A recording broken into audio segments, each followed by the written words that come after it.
many of you have ever studied Ezekiel? Everybody raise your hand. I looked at this lesson, and I usually, when I'm preparing, I will go to my Sunday school notes. I keep my notes, and I looked at had them all divided up, and I looked at Ezekiel, and there was nothing there. So I went to Barclay, that Wallace and Nancy and I like Dr. Barclay. Barclay does New Testament, so Ezekiel is not in the New Testament.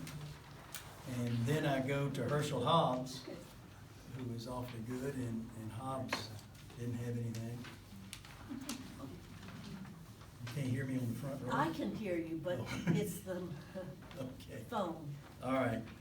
Anyway, I found a couple of sources. Whoa. That's way too loud. Well, Lord, just a tad. No, they won't hear it online. Knock me out of my seat on that one. Well, I'll be quiet. Is that better? That's good. Okay. I think you need it halfway. Well, people at home cannot Not hear only it. do I not know what I'm doing, but I can't be heard. Well, Margie Oliver cannot hear it unless we have a microphone. Okay. So just do it halfway, maybe, and see what Ken Well, thinks. Just halfway will do. Thank you, Nancy. All right. Can you hear me? I'm not going to start In the over. back, they won't. Anyway, I did find a couple of things, plus the book, and it's an interesting lesson, but it's going to require us to talk about it. Ezekiel identified himself in the book as Ezekiel the priest, the son of Buzi, B-U-Z-I. He also tells us he began his prophetic ministry in the 5th year, and I think this is important, in the 5th year of King Jehoiachin's captivity. This was the king of Judah who was taken captive by Babylon about 597 BC. This would place the beginning of Ezekiel's prophecies in about 593 BC. The last dates which he mentions in the book are 27th year and the 25th year of our captivity. So Ezekiel must have prophesied for at least 20 years among the captives until 573 BC. He probably wrote the book of Ezekiel sometime about that time or shortly thereafter. Now, Ezekiel experienced firsthand how people suffer when leaders fail. The Babylonians removed him and others from their homes in the first wave of deportations around 597 BC. While Jeremiah was in Jerusalem and bore witness to the fall of Judah, Ezekiel ministered to people already experiencing the heartache of exile. Ezekiel's early prophecies focuses on the fall of Jerusalem and the destruction of the temple. After those terrible events took place, Ezekiel's message shifted to focus on the hope of future redemption for those suffering in exile. In today's passage from Ezekiel 34, the prophet assures the exiles that God will rescue them like a good shepherd, searching for his sheep. I've given you, this is the scriptures. These are the scriptures that we'll be talking about today. What does this lesson tell us about our lives today? Which is what I think most lessons are really the importance of our lessons. Or how does it apply to us and how does it apply today? Ezekiel presents God as the ultimate shepherd. Though the earthly leaders may let us down, God does not. Earthly leaders sometimes exploit those they lead, but God cares for the needy. Earthly leaders sometimes fail to protect those under their care, but God meets our needs and provides rest for our souls.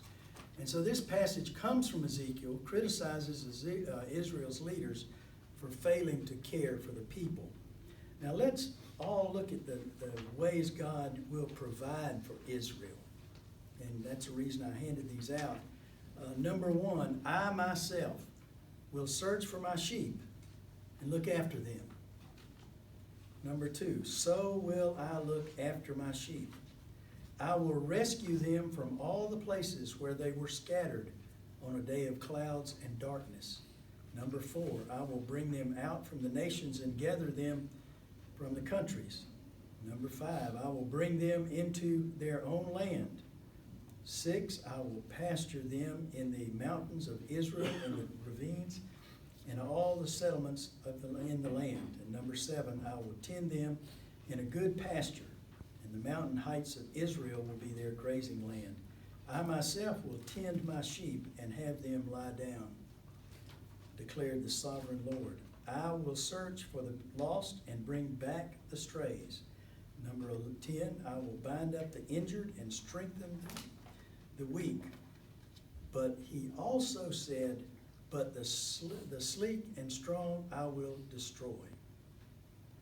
Now, Ezekiel presents God as the ultimate shepherd. And how often do we see shepherd mentioned in the Bible? A lot. Psalm 23, the Lord is my shepherd. And we could name a number of other things. So that's what we're talking here. Today's passage comes after Ezekiel criticizes Israel's leaders for failing to care for the people. Now, what might it mean for an exile to hear that God would seek them in a foreign land?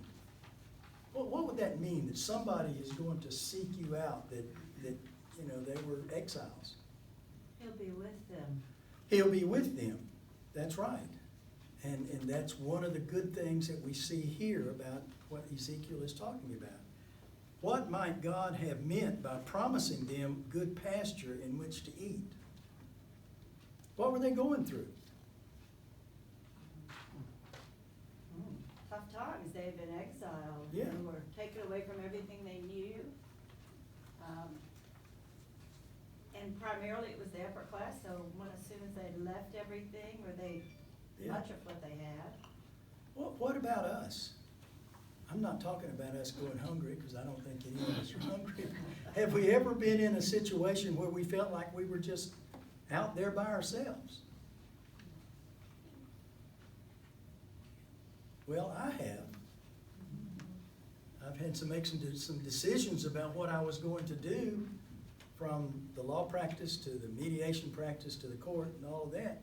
And during those times, I felt alone. And who could I look to?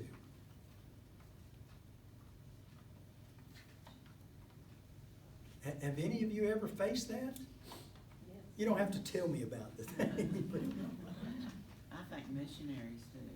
missionaries do. Because they're so far away from home, and all that they know, their home country, and they do get prayer, and they do get some messaging, but the day-by-day thing can be very difficult. Sure. How many of you were here Wednesday night and saw the video of the missionaries? There was 2, husband and wife. Wasn't that great? I mean, it was a very inspiring film there to see what they were doing and also what they were going through. Can you imagine being in a foreign land that you can't speak the language? They can't even tell people where they are. Yeah, that's right. They didn't say we are in so-and-so. No. They couldn't tell us where they were. And they identified 3 different people, but they identified them as A and C and K or something like that. They couldn't say George and Bill and Fred. So they couldn't identify that. What might this promise mean to us today? That God is with us all the time. Who can be against us? Yeah, if God is for us, who can be against us? Yeah. Isn't that something for us to treasure? How are people harmed by bad leadership? How might God bind up those wounds? Have you ever been under a leader that was bad? And you don't mean politically. I'm not talking politics. We don't need to talk about that. No. But I was thinking back, when I first started practicing law, I was in a law firm that had been there for years. And one of the partners came to me one day, and they had they'd given me a lot of research and closing real estate loans and that kind of stuff, and he walks in and gives me this file and says, you need to go for this hearing for me. All right, so I go to the hearing and come to find out the hearing was a pretrial conference to schedule a trial, the date, so that they gave me the date, and I came back and I got the file, and here's the file, and your trial is scheduled for so-and-so. He said, no, that's your trial. I had never looked at the file. I had done nothing as far as preparing the case. All I had was a file here that he had given me, and he was my leader. That was my first trial. I didn't sleep for weeks, and it was interesting. My folks were up. Janie was pregnant with John, and it was about the time that John was to be born. And here I was in another city at a trial, and so Mama came up and stayed with Janie, and Daddy came over to the trial. And it was a little boy who'd gotten run over in a parking lot, and my client had run over him. But Dad told me later, he says, well, you know, the kid was out in the hall running up down the stairs. Nothing wrong with him, but anyway. But that was one of those instances where the leader didn't help me very much. We get to the place of the trial the first day, and the chief judge that we were having said, I'm going to have to recuse myself because I've got a family crisis that is about, I'm afraid that this person's going to have a real problem, so I'm having Judge so-and-so sit in for us. Judge so-and-so sat in for us. I come to find out Judge so-and-so was new, and he had never been in a trial. Well, for the next number of years, I would go to the Tallahassee bar meetings, and there was the judge. And, hey, come over here. And you remember that trial we had? That was the first trial I ever had. I didn't tell him that was my first. Years later, I said, Judge, I'm going to have to tell you that was my first one, too. Anyway, I don't know how that applies to what Ezekiel is doing, but it was a situation where leadership in that time could have done a little bit different, I think. What about verse 16? But the sleek and the strong I will destroy. God's care will go beyond restoring what has been damaged. At this time of restoration, God will also insist on justice. First, God will step in to prevent further abuse from Israel's oppressors. God will destroy the fat and strong. This may describe the rulers who preyed upon the weak sheep of Israel, or the neighboring countries who swept in and took advantage of their weakened state. It may even refer to those who are a part of God's people but have profited at their fellow Jews' expense. It wasn't just, us that could lose a little bit of weight. That's not what he was talking about. It was these people who had not done what they should have done in the leadership positions they were. Second, the strong will no longer be allowed to take advantage of the weak. Instead, with God in control, leaders will carry out their function as stewards of God's creation, serving the needs of the poor and the marginalized. Let's look at how many times the Lord said, I will, in our scripture today.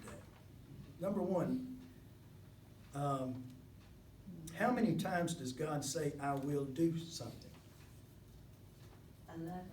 11 times. And who is it talking? It's God. God is saying this. Does anyone else do anything in these passages?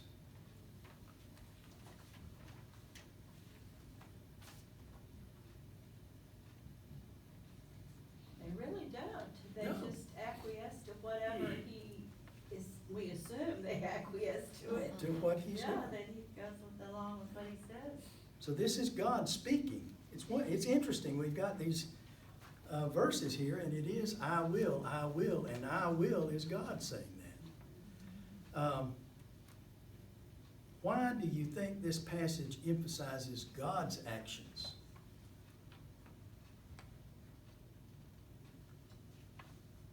He's the great shepherd. He's the great shepherd. How does that apply to us? He's our shepherd also. He's our shepherd also. This is 597 BC, but it's today. Well, you know, when they left and were exiled, they left the tabernacle, and they had to realize, or they did eventually realize, maybe because of this kind of thing, that God wasn't in that building. Mhm. God was with them, and their whole approach Right. had to change. Wherever they were, that's where God was. And isn't that what we need to be aware of here today? Wherever we are, whatever we're doing, God is with us. How would you characterize God's actions in this passage? Positive. Pardon? Positive. Positively, and he's encouraging Yeah. these shepherds. It's a comfort A to comfort, people. right. Which of God's actions sound most appealing to you? Bless you. Well, I think searching for the lost and bringing the strays back, he will do that. And, you know, that wasn't the job of the people who were there, who were in exile. Yeah. How do we deal with that today? Is our country in this world as open for Christianity as when we were younger?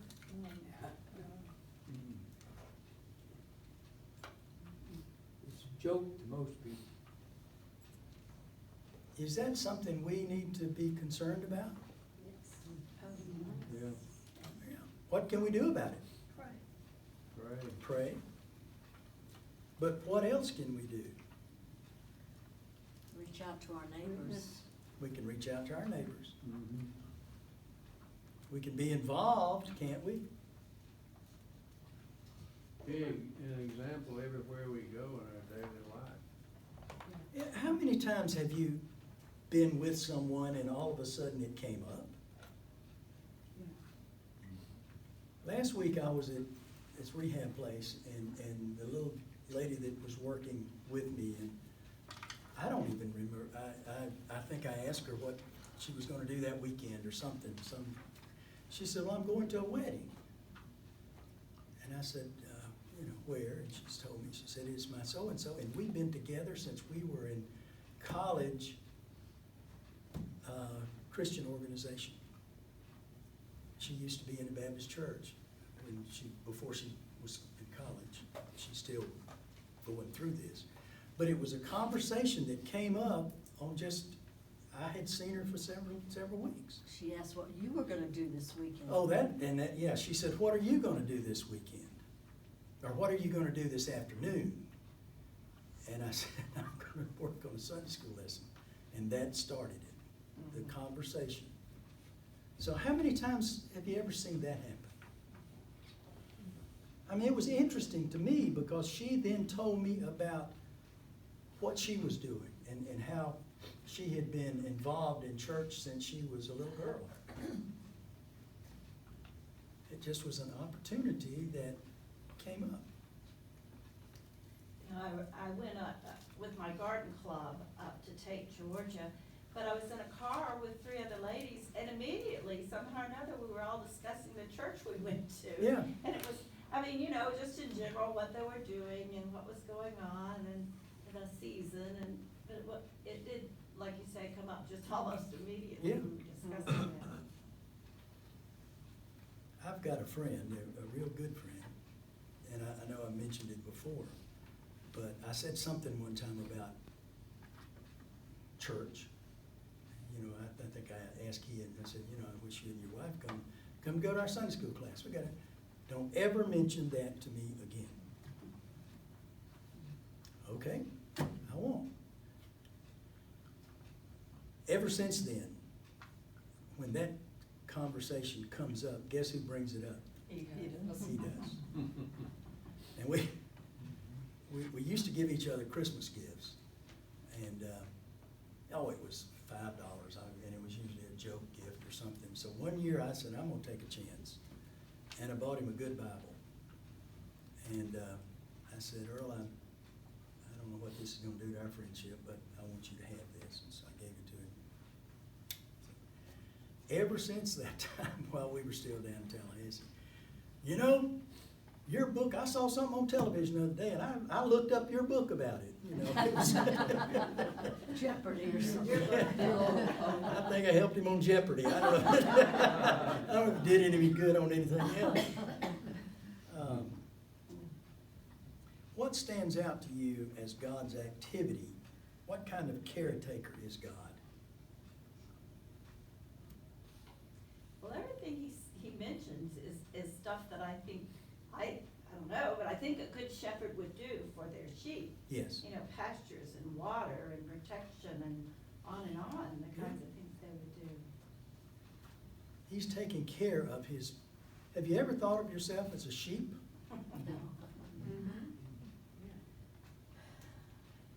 I may not look like a sheep, but looking at this and thinking what the scriptures are saying here, that we are being treated as sheep, that our shepherd is taking care of us. And then what kind of caretaker is God? How many times have God let you down?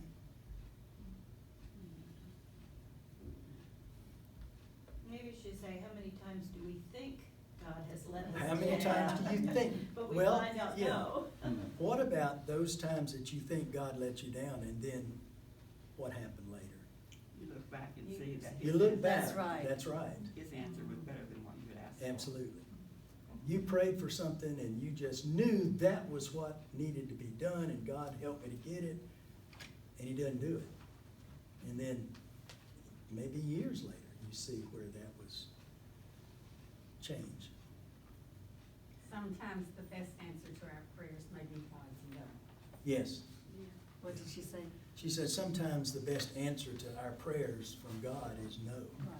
I think Or there's a at least country not song. Yeah. Thank God for unanswered Yeah, prayers. yeah, there's a country song, thank God for unanswered prayers.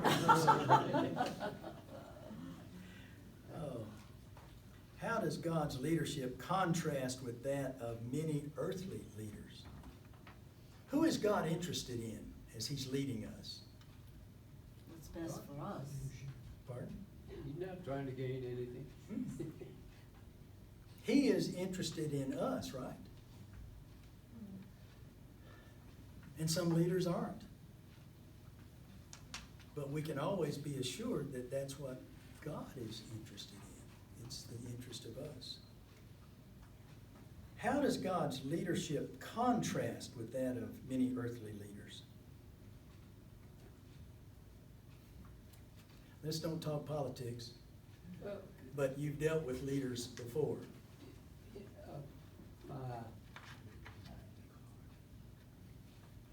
God lets you make the final decision. That's right. That's a good point. And that sometimes, you know, I say, when I get to heaven, Well, why did you do this? I got some questions gonna ask. Well, I found out what's gonna actually happen is when I get to heaven, they're gonna put me in a corral with a computer and I can just Google it. But anyway, you just scratch your head sometimes. But he does, the thing I'm gonna ask you is, what in the world do you have in mind when you got into this, I can't call the word right now.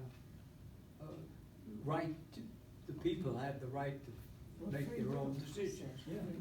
You know, free will, that's what it is. What are you thinking when you learn free will? He wanted us to choose him Yeah. and his way. Yeah, we're gonna choose his way. And this is an easy one. Have you ever experienced God's care?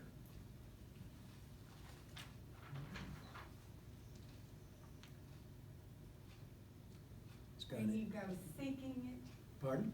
when you go seeking God's care and try to be mindful of God's working in your life. Where you've gone seeking it and maybe you haven't sought it and God is there. take it care of. One of the interesting things I've been doing since I've retired, I've looked back for years, and I think I mentioned it before, I've kept journals of what I'm doing and what I've done and what they've done to me. Not really, but, and I've looked back some through those, and it's interesting to see what concerns I had at a certain time, and then down the road, see what happened, and see how that worked out, despite what I was doing. In what ways does the idea of God as a shepherd continue to speak to us today? How has God seen you through difficult days? Now, we've all gone through difficult days, but how did God take us through?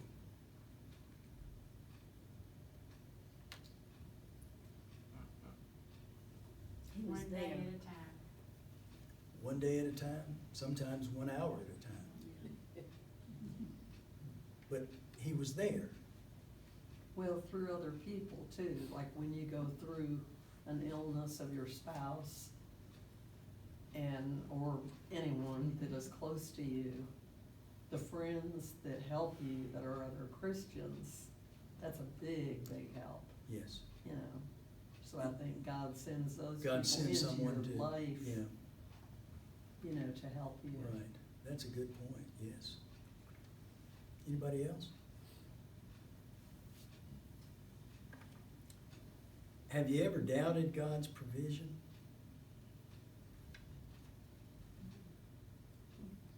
You don't have to admit it, but, I mean, you ask for something, you say, God, this is what we need, this is what I need you to give me, or whatever. And God doesn't give it to you.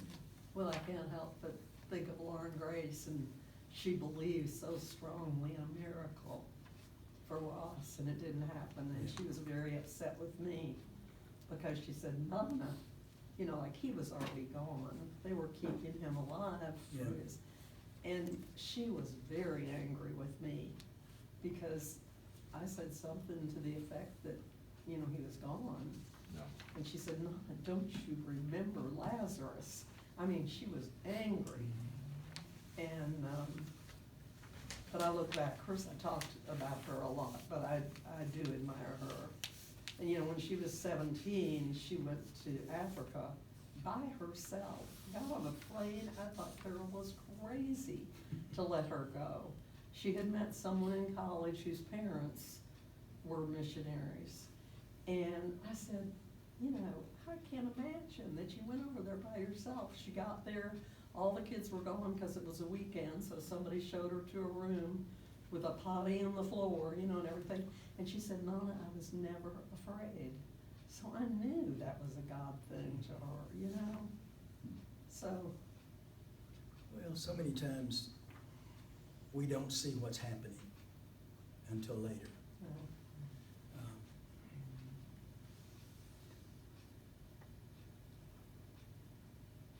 What helped you to continue trusting in God's care? We've had a number of years behind us, and we've had experiences that have occurred, and we've had time to see how that, what it meant, what happened. Does that help us?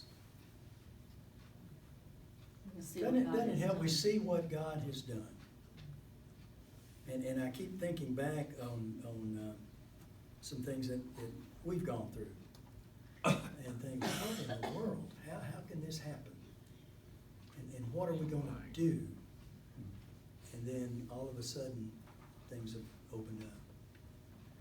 Like we moved up here from Tallahassee, and we've been in the same church for 37 years. And we had no idea how long it would take us. I told Janie it'd probably take us 6 months to find a church. And we were going to another church that Sunday morning, and it had the traditional church was earlier, and the other church was later, and we were past already the early one. And I said, well, I've seen this church up in Roswell. We were living down in Sandy Springs in an apartment at the time. And I came up here, and this is one of the things that I really hope all of us will think about, because as Janie and I sat there that morning, Ron Bradley came and spoke to us, and the people around us welcomed us. And we felt like the church was a church that was welcoming. We went to prayer meeting, and Al grabbed me. You need to be in our Sunday school class, and let me tell you where it is. And he brought me. But isn't that how God is working? Ezekiel was among the first to be carried off into Babylon, exile in 597. Ezekiel's ministry took place almost exclusively in the land that was not his own. It was not surprising then that he often denounced Judah's failed leaders. As a result of their malpractice, he had to prophesy about the fall of his beloved homeland and the destruction of the temple. He and those he loved experienced the violence, shame, and grief that accompanied the conquest of their people. The failure of Judah's leaders must have sown doubt about either God's love for the people or God's ability to provide for them. But in Ezekiel 34:11-16, the verses that we've got here, our lesson today, the prophet asserts that God has not abandoned them. Like a good shepherd, God cares for them deeply and will one day rescue them from their distress. How this applies to us today? In Christ Jesus, we have a good shepherd who knows us, loves us, claims us, and cares for us. When we entrust ourselves to Christ's care, we find nourishment for our lives and rest for our souls. These verses are helpful, I think, as we look at them and see what God is doing and going to do there. And as we look back at our lives and see how God has done things for us. I see we have Israel up there on our permanent prayer list. Yeah. And they need our praise now. Yeah. Israel. This is perfect for them. Pardon? This is perfect for Israel, God. You think we ought to send it to them? Send it to them. Send it to them, right. Well, thank you very much. I think that Nancy said that there's music that starts in 5 minutes, or maybe it's 10 minutes upstairs.